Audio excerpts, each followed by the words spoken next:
James Carter uncovered a secret buried for decades beneath Maplewood, a sealed well hiding something no one was meant to find. Powerful forces worked to erase that truth, cementing the well shut and silencing anyone who got too close.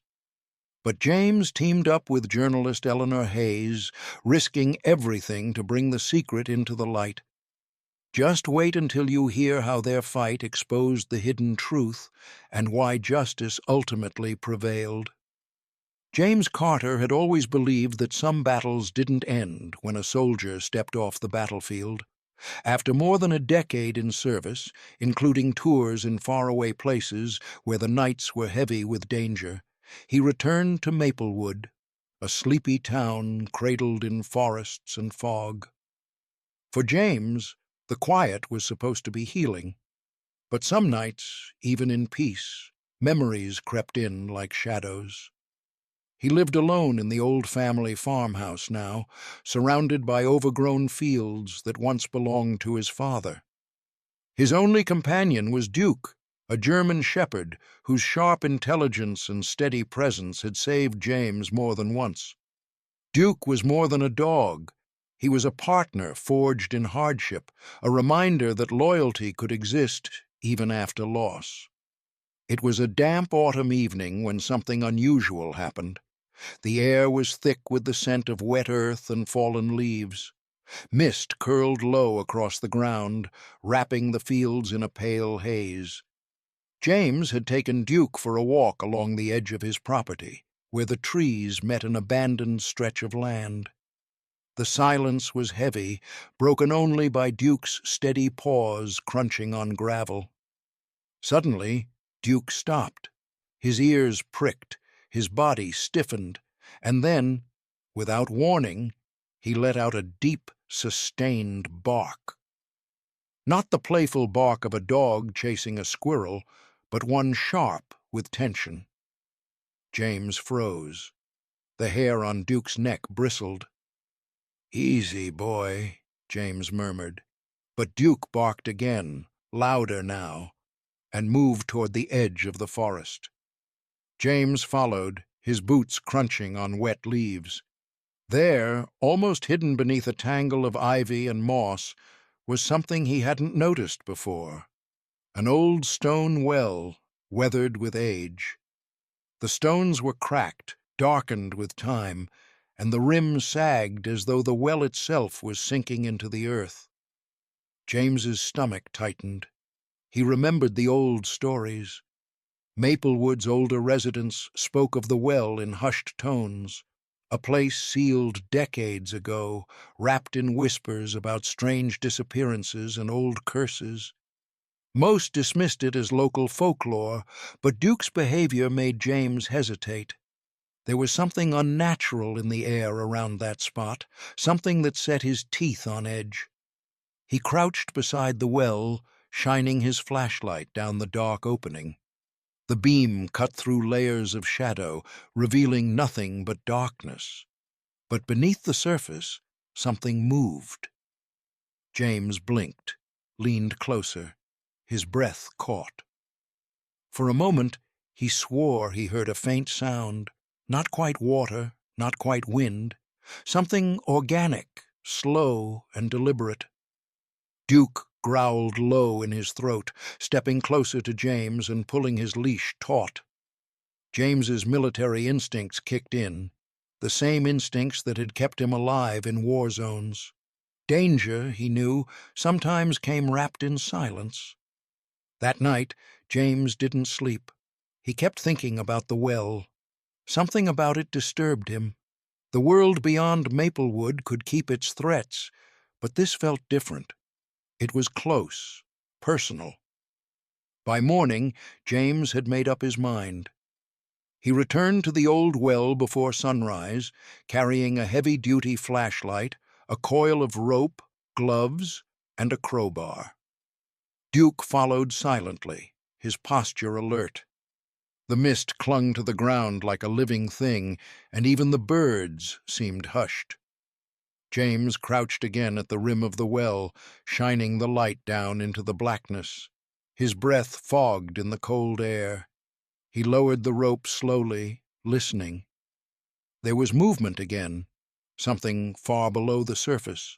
Not water dripping, not the wind. Something alive. A chill ran down James's spine. He knew this was no ordinary mystery. Whatever was down there was hidden for a reason, and uncovering it would change everything.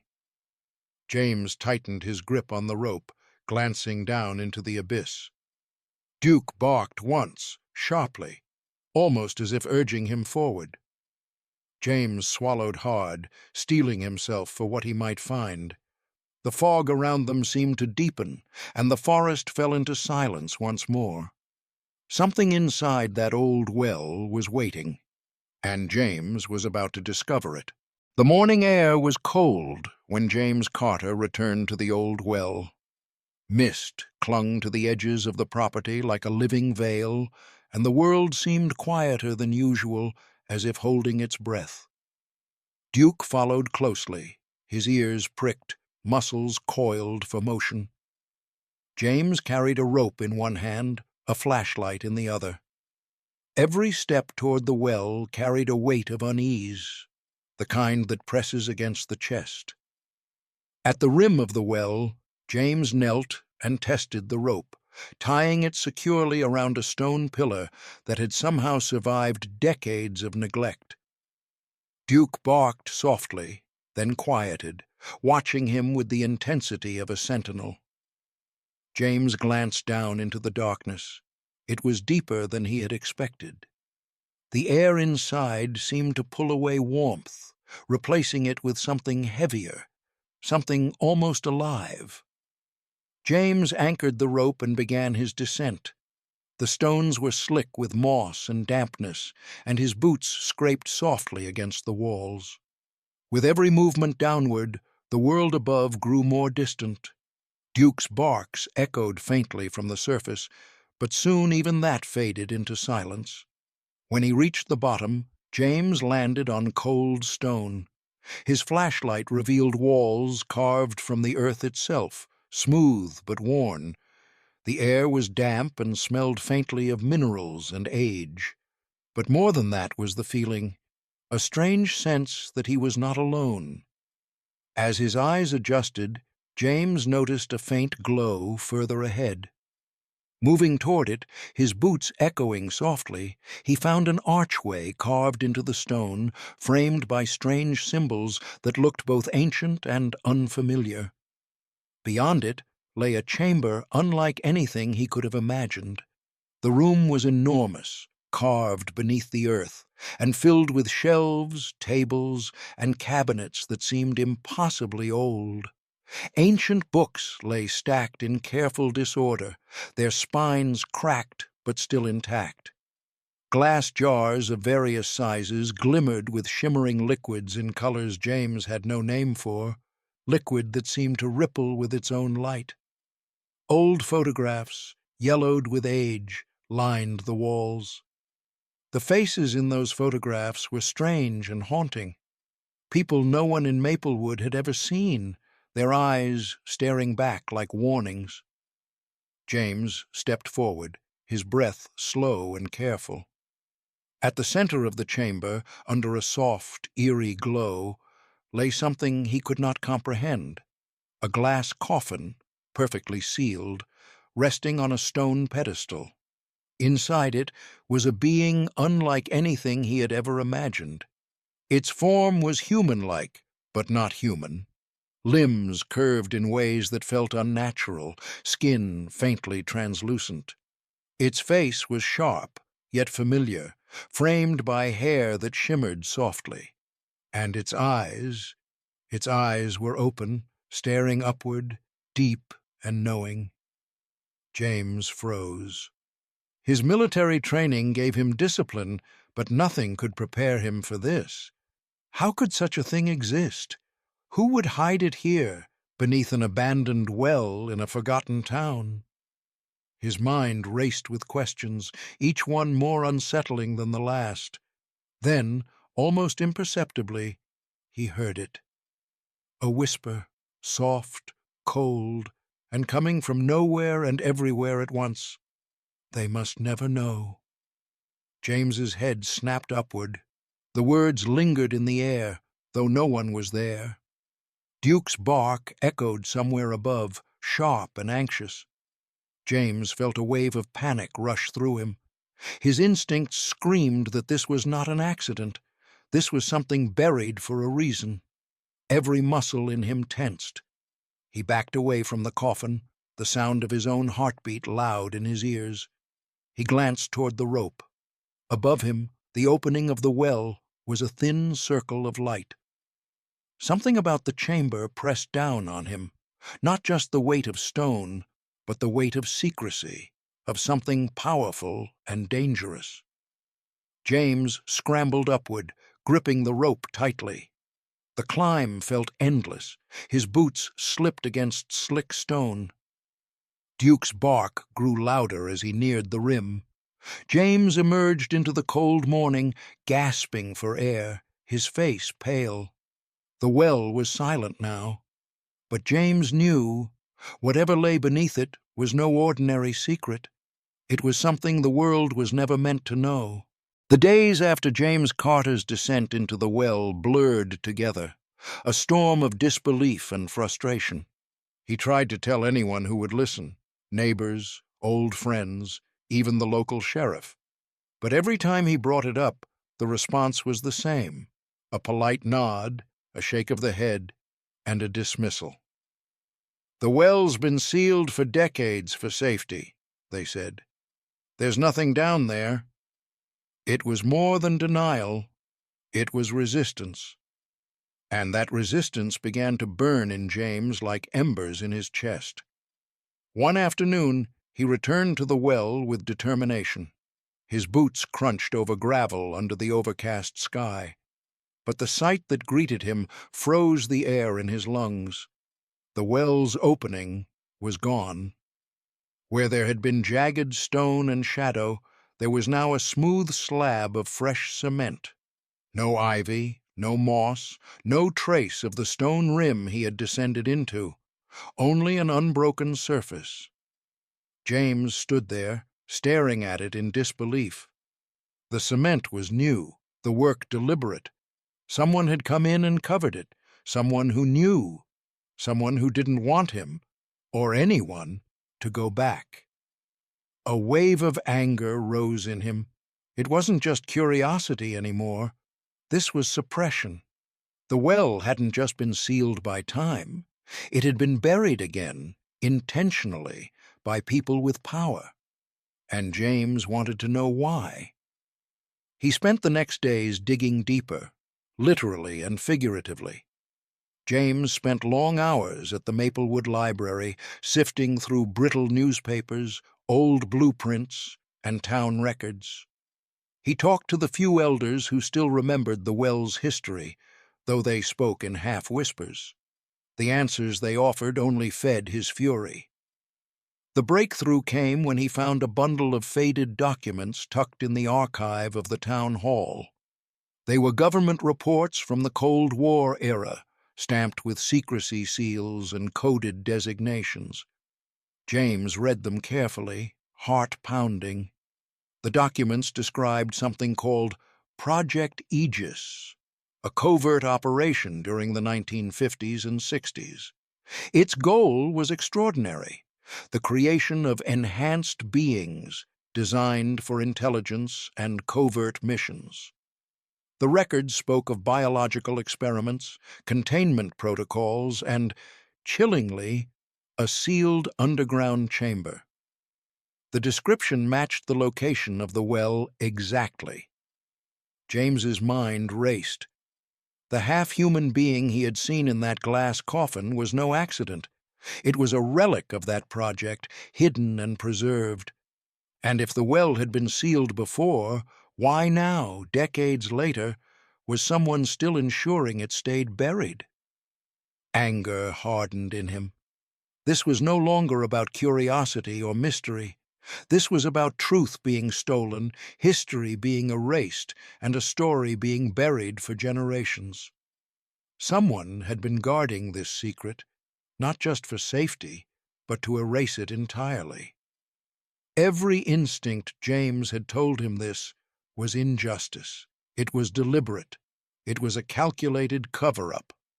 And he would not stand for it. James clenched his fists. He thought of Duke, waiting faithfully at home, and of the quiet streets of Maplewood, blind to what lay beneath. The thought that his town could be guarding something so enormous and dangerous without question ignited a fierce determination in him. This was no longer a matter of proving what he had seen. This was a battle to uncover the truth, to fight against those who wanted it hidden forever.